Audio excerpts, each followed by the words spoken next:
அல்லாஹ்வுடைய நல்லடியார்களே, ஒவ்வொரு நாளும் யார் யாரோட என்னென்னமோ பேசுகிறோம். போனை மாலையில் செக் பண்ணி பாருங்கள். அவரோடு 7 நிமிடம், இவரோடு 8 நிமிடம், 10 நிமிடம், 15 நிமிடம் கூட்டி பாருங்கள்.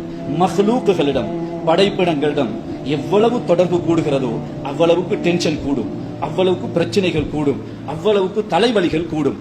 படைத்தவனோடு எவ்வளவு தொடர்பு கூடுகிறதோ, படைத்தவனோடு எவ்வளவு நெருங்குகிறோமோ அவ்வளவு கல்புக்கு நிம்மதி வரும், கல்பு ஒளிமயமாகும், கல்பு பிரகாசமாகும், வாழ்க்கை மிக செழிப்பாகும், சிறப்பாகும்.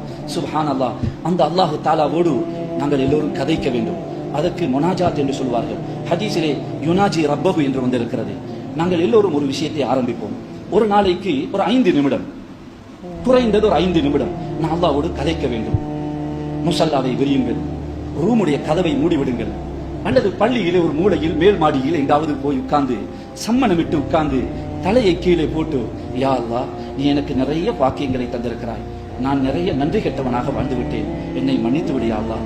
நீ தந்த கண்ணாலேயே உனக்கு மாறு செய்து விட்டேன், நீ தந்த வாலிபத்திலேயே நான் உனக்கு மாறு செய்து விட்டேன், என்னுடைய கண்ணால், என்னுடைய பணத்தால், என்னுடைய பொருள்களால் உனக்கு மாறு செய்தேன் என்பது அல்ல, நீ தந்தது உன்னை நெருங்க, உன்னை சந்தோஷப்படுத்த, நீ தந்தது உன்னிடமிருந்து எடுக்க, உன்னுடைய நியமத்துகளை வைத்தே நான் உனக்கு மாறு செய்து விட்டேன், என்னை மன்னித்து விடு, எனக்கு நீ வேண்டும், உன்னுடைய அன்பு வேண்டும், உன்னை நோக்கி நான் பயணிக்க வேண்டும், என் உள்ளத்தை உன் பக்கம் திருப்பு யா அல்லாஹ் என்று ஒரு 5 நிமிடம் அல்லாஹ்வோடு கதைத்து பாருங்கள். எவ்வளவு இன்பமாக இருக்கும் என்பதை பாருங்கள். போனிலே அவரோடு இவரோடு அரை மணி நேரம் பேசினாலும் கிடைக்காத, யாருடனும் கதைத்தாலும், எந்த மனைவியோ தாயோ தகப்பனோ யாருடன் கதைத்தாலும் கிடைக்காத ஒரு மகிழ்ச்சி, ஒரு செழிப்பு, ஒரு கல்புக்கு வெளிச்சம் கிடைக்கும்.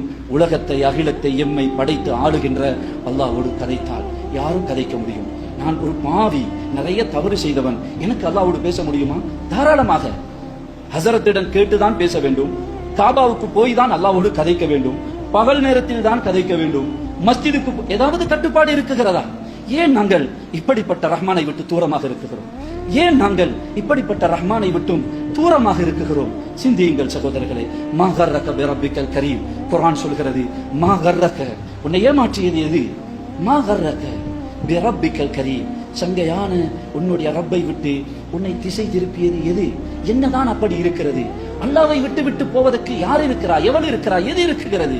யாருக்காக நீ அல்லாஹ்வுக்கு மாறு செய்கிறாய்? எது அல்லாஹ்வை விட பெரிய இது? உனக்கு என்ன இருக்குகிறது? அல்லாஹ்வை விட அன்புள்ளவர் யார் இருக்கிறார்? அல்லாஹ்வை விட பாசமுள்ளவர்கள் யார் இருக்கிறார்? ஏன்? யார் உன்னை ஏமாற்றியது?